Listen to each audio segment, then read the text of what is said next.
వ్యవసాయానికి సంబంధించి ఎక్కడ పండిన పండు అంటే ఇది మల్యాల పండు అని చెప్పే విధంగా పండ్లు కానీ ఒట్లు కానీ కొత్త కొత్త రకమైన విత్తనాలు కూడా అన్ని మల్యాల గ్రామం నుంచి వెళ్ళి మల్యాల ఆఫీస్ నుంచి తయారు చేసిన సార్.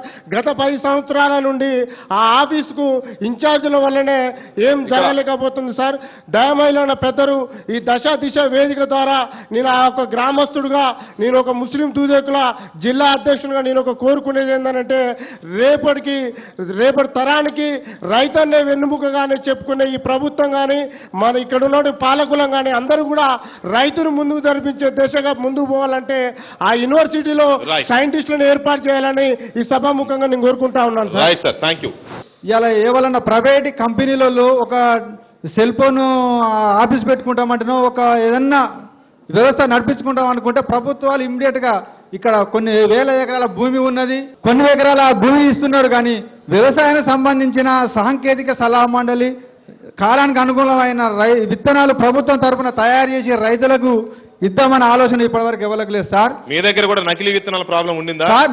తర్వాత ఇవాళ బ్యాంకులలో కనుక రైతులు రుణాల కోసం పోతే క్రాప్ ఇన్సూరెన్స్ రైతుకు తెలియకుండానే కట్ చేసుకున్నాకనే రైతులకు రుణం ఇస్తున్నారు.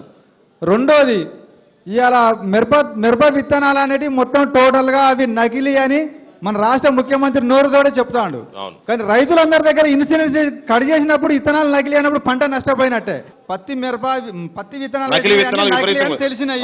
దాని మీద గవర్నమెంట్ రైతుల దగ్గర నుంచి క్రాప్ ఇన్సూరెన్స్ కట్ చేసిండ్రు. దాని ప్రకారంగా ఎంపీ గారు పార్లమెంట్ లో కొట్లాడి ప్రతి రైతుకు ఈ సంవత్సరం రైతు ఇన్సూరెన్స్ కట్ అయింది కాబట్టి ఇప్పించాలని మేము కోరుకుంటున్నాం. అది మహబాద్ జిల్లాకు అటు ఆకేరు ఉంది, ఇటు మున్నేరు ఉంది, పక్కన తులారం ప్రాజెక్టు ఉంది.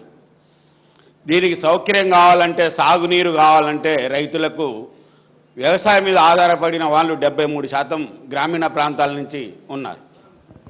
కానీ ఎన్ని టీఎంసీల నీళ్లు పోతున్నాయి అనేది వీళ్ళందరికీ తెలుసు.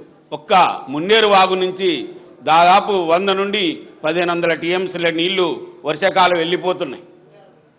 ఒక్క టీఎంసీ నీళ్లు ఆపితే 10,000 ఎకరాలని మనం సాగులకు నీరు తీసుకురాగలుగుతాం. ఆకేరు నుంచి కూడా ఆ విధంగానే పోతున్నాయి. మళ్ళీ ఈ టైం వస్తానికి ఒక్క సుక్క నీరు ఉండటాలేదు. ఏనాడో మా తాతల తండ్రుల నాడు ఆ కట్టు కట్టారు, పెనగొండ కట్టు, రెడ్యాల కట్టు, జాములపల్లి కట్టు, డోర్నకల్ కట్టు, వాటి పునర్నిర్మాణం చేసిన పరిస్థితి లేదు. తులారం ప్రాజెక్టుని కనుక అభివృద్ధి చేసి దాన్ని లేవనెత్తి తీసుకొచ్చి పాకాలేరులో కలిపేస్తుంటే మహబాద్ మంచినీటి సమస్య పరిష్కారం అయింది, తాగునీరు సమస్య పరిష్కారం అయింది, సాగునీరు సమస్యలు కూడా పరిష్కారం అవుతుంది. రెండవది, మేము వ్యవసాయం మీద ఆధారపడి ఉన్నాం కాబట్టి రైతులకు 50% సబ్సిడీ ఇవ్వాల్సిన అవసరం ఉంది ప్రభుత్వం. కానీ ఈనాడు 3% సబ్సిడీ కూడా ఇవ్వటాలేదు. రైతు పండించిన పంట గిట్టుబాటు రేటు లేదు. ఇవాళ పురుగు మందులకు, ఎరువు మందులకు దాదాపు 73% పెరిగింది. రైతు పండించిన పంట మాత్రం 9% పెరిగింది. అంటే ఇన్ని సంవత్సరాలలో 9 సార్లు రైతులకు పెరిగితే వాళ్ళకి 73 సార్లు పెరిగింది. అంటే ఇది పాలకుల యొక్క వివక్షత అనేది ఖచ్చితంగా కాపాడుతుంది. రైతుకు పండించిన పంట గిట్టుబాటు రేటు కావాలి అనేది కోరుతున్నాం. ఇక మహబాద్ సంబంధించిన జిల్లాలకు సంబంధించిన వ్యవసాయ మార్కెట్ తొర్రూరు, మహబాదు, కేసముద్రం ఈ 3 మార్కెట్లు ఉన్నాయి. సబ్ మార్కెట్లు 5 ఉన్నాయి. ఈ సబ్ మార్కెట్లను కనుక ఖచ్చితంగా అభివృద్ధి కనుక చేసేది ఉంటే మార్కెట్లో బాగుపడుతుంది.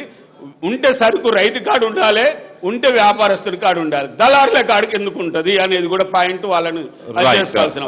వెన్నెలో ఉన్నటువంటి చందమామ వెన్నపూస అయితే ఈ దేశానికి రైతు వెన్నెముక.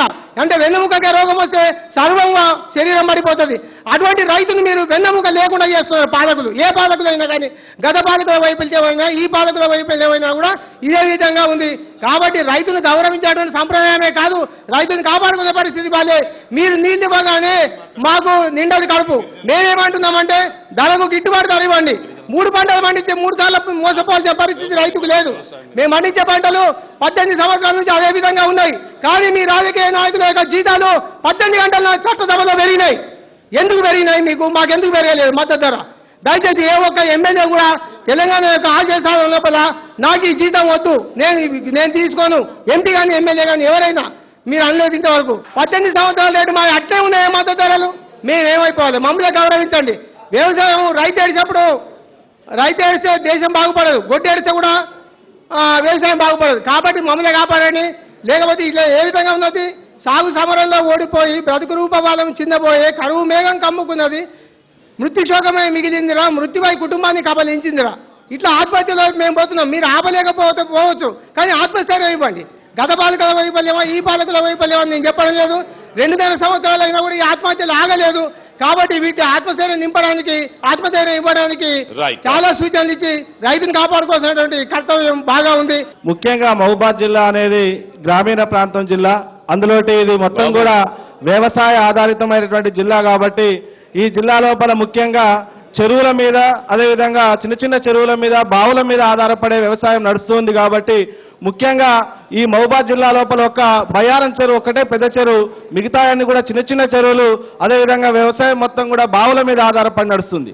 ఆ చెరువులను నింపడానికి ఇప్పటివరకు ఎస్ఆర్ఎస్పి కాలువలన్నీ కూడా అవి మామూలుగా సాగు కోసమే తీసిరు తప్ప అలా నీళ్లు రావట్లేదు. ఆ నీళ్లు వచ్చినప్పుడైనా కానీ ఈ మొత్తానికి కూడా చెరువులన్నిటికి కూడా ఎస్ఆర్ఎస్పి కాలువలను అనుసంధానం చేయడం వల్ల ఇక్కడ ఉన్నటువంటి భూగర్భ జలాలు పెరగడం కానీ, అదేవిధంగా చిన్న చిన్న చెరువులలో నీళ్లు ఉండటం వల్ల వ్యవసాయం అనేది బాగా సాగుతుంది. కాబట్టి ఎస్ఆర్ఎస్పి జలాలను చెరువులకు అనుసంధానం చేసే విధంగా చర్యలు తీసుకోవాల్సిందిగా ఈ సందర్భంగా నేను గుర్తు చేస్తున్నాను. జేబుకున్న పెన్ను ఖరీదు 5 రూపాయలు అయితే నేను 6 రూపాయలకి ఇస్తాంటే సచ్చుకుంటా మనం కొంటున్నాం. కానీ రైతు సన్నధాన్యం కోసం, సన్నధాన్యం అందరికీ వండి పెడదాం అనే ఉద్దేశంతో పంట పండిస్తే సన్నధాన్యానికి, దొడ్డు ధాన్యానికి అదే రేటు. ఇవాళ సబ్సిడీలు ఇస్తామన్నారు. ఎవరికి ఇస్తారు మీరు సబ్సిడీలు? ఒక కాలేజ్ పెట్టుకున్నా అంటే ఒక 100 కోట్లు ఇవ్వమంటే సబ్సిడీ ఇస్తాను. ఒక రైతు బావి తీసుకొని ఒక 10 ఎకరాలు పంట పండించి నేను తినుకుంటూ నా భార్య పిల్లలను చదువుకుంటూ మీకింత తిండి పెడతా అంటే నీకేముందని ఏమంటున్నారు సబ్సిడీ అని బ్యాంకు వాళ్ళు అడుగుతానండి. ఇవాళ ఇది దుస్థితి ఎందుకు వచ్చిందంటే, ఈ రోజు నేను తెల్ల బట్టలు వేసుకున్నా అంటే 25 సంవత్సరాలు కష్టపడి వ్యవసాయం చేసిన రోజు నా కళ్ళలో నీళ్లు తప్ప సంతోషం అనేది లేదు. కనీసం బ్యాంకుకు పోతే రైతు అంటే తూ అంటానండి. కారణం ఏందో అర్థం కావట్లే. ఈరోజు ఒక్కొక్క వ్యక్తి దగ్గరికి పోతే 2000 రూపాయలు బెండలు దొరుకుతున్నాయి. కానీ రైతుగా బ్యాంకుకు పోతే 4000 వంటి ఇచ్చే పరిస్థితి లేదు. ఇది దురదృష్టమైన సంఘటన. సన్నధాన్యం విషయంలో కానివ్వండి, దొడ్డు ధాన్యం విషయంలో కానివ్వండి, రైతు అనేటోడు దేశానికి వెన్నుముక అంటారు. ఇప్పుడు మీ వేదిక మీద ఉన్న పెద్దలందరికీ తిండి పెట్టేది మేమే. మేము తినేది మీకు కూడా. ఎందుకంటే మీకు తిండి పెట్టే ఆలోచనలో మేము ఉన్నప్పుడు కనీసం మేము దేశానికి వెన్నుముక కాదు, ఇప్పుడు మా వెన్నుముక మీరు కొడతారు రాజకీయ నాయకులు, పాలకులు అందరూ కలిసి. గవర్నమెంట్ పత్తి పెట్టొద్దు, మీరు అన్ని పెసర పంటలు, ప్లీజ్ కందులు, టమాటా, ఉల్లి, ఎల్లి అన్ని పండియాలన్నారు సార్. కోతులు మాత్రం సోయా కూడా కోతులు మాత్రం బతకనిండే పరిస్థితి లేదు సార్. రైతులను చంపేస్తాయి సార్. అక్కడ కంది వేసిరు, నేను పోయి ఒక కోతిని కొడితే 40 కోతులు పడితే కూకున్నా సార్ ఆడ నేను పరిస్థితి. దీని మీద మాత్రం గవర్నమెంట్ చర్య తీసుకొని కోతుల బెడద చాలా ఘోరంగా ఉంది సార్. రైతులు బతికే పరిస్థితి లేదు. రైతులకు 9 గంటలు కరెంట్ ఇస్తామంటాను కానీ కంటిన్యూ 6 గంటల కరెంటే ఇస్తున్నారు. నైట్లో మన 3 గంటలు ఇస్తున్నారు. మన మొబైల్ మాకు కంటిన్యూగా రావట్లేదా? రావడం లేదు సార్. 9 గంటలు కరెంట్ ఇప్పియాలని మన ఏ ప్రభుత్వం కూడా ఏజెన్సీ ప్రాంతంలో పోడు భూముల జోలికి పోలేదు. మరి ఈ ప్రభుత్వం వచ్చింది, మొత్తం ఏజెన్సీ ప్రాంతంలో ఎవరు భూమి సాగు చేసుకున్నా పీడీ యాక్ట్ కేసులు పెట్టేసి రైతులను విపరీతంగా పోలీసులను తీసుకుపోయి బాగా దెబ్బలు కొట్టి ఇలా పోలీసులే పోడు రైతుల మీద మరి కాపలాగా ఉన్న పరిస్థితి ఏర్పడుతూ ఉంది. ఇది మన ప్రభుత్వం అనుకోవాలనా లేకపోతే వేరే దేశం నుంచి వచ్చిన వాళ్ళ ప్రభుత్వం అనుకోవాలనో ఇది సిగ్గుమాలిన చర్య. అదేవిధంగా మట్టికైనా మనుడు పోవాలని ఒక సామెత ఉంది. ఏజెన్సీ ప్రాంతం నుంచి పెద్దలు ప్రొఫెసర్ గారు, మన ఎంపీ గారు మరి పార్లమెంట్లో మాట్లాడుతూ ఉన్నాడు. కాబట్టి ఏజెన్సీ ప్రాంతం నుంచి పోయిన బిడ్డడు ఏజెన్సీ ఆదివాసుల మీద, గిరిజనుల మీద, దళితుల మీద పోలీసుల దౌర్జన్యం విపరీతంగా ఉంటా అంటే ఒక్కరోజు కూడా మాట్లాడిన పాపాన పోలేదు. నేను ఇంకా చెప్పదలుచుకుంటే రాజకీయ పార్టీలలో ఉండబడిన అది ఏ కులమైనా కావచ్చు కానీ 100 ఎకరాలు పోడు భూమి వాళ్ళ చేతులు ఉంది. సామాన్య రైతు చేతిలో మాత్రం భూమి లేకుండా హరితహారం పేరుతోటి చెట్లు నాడతారు. నేను అంటున్నా హరితహారం చెట్లు ఎక్కడో మీరు చెప్పకపోతే భవిష్యత్తులో చాలా ఇబ్బందులు పడతారు. మా దగ్గర టేకు చెట్లు ఉన్నాయి, మా దగ్గర పరిక చెట్లు ఉన్నాయి, మా దగ్గర అనేక రకాల ఆయుర్వేదిక్ సంబంధించిన చెట్లు ఉన్నాయి. మంది కాంట్రాక్టర్లు మరి ఇతర దేశం నుంచి వచ్చిన విత్తనాలను తీసుకొచ్చి పోడు భూములలో పెడితే అది మీకేం లాభం మాకేం లాభం చెప్పాల్సిన అవసరం ఉంటుంది. ఆదివాసుల జోలికి కానీ, దళితుల జోలికి కానీ, బీసీల జోలికి కానీ ప్రభుత్వం రాకుండా చూడాల్సిన బాధ్యత మన ఎంపీ గారి మీద ఉంటుందని చెప్పి తెలియజేస్తూ, మరి అన్ని ప్రాంతాల్లో కూడా కాలువలు ఉన్నాయి, మరి నదులు ఉన్నాయి, అన్నిటికి కూడా చెక్ డ్యాములు కట్టి రైతుకు సాగునీరు అందించడానికి అవకాశం ఉంటుంది.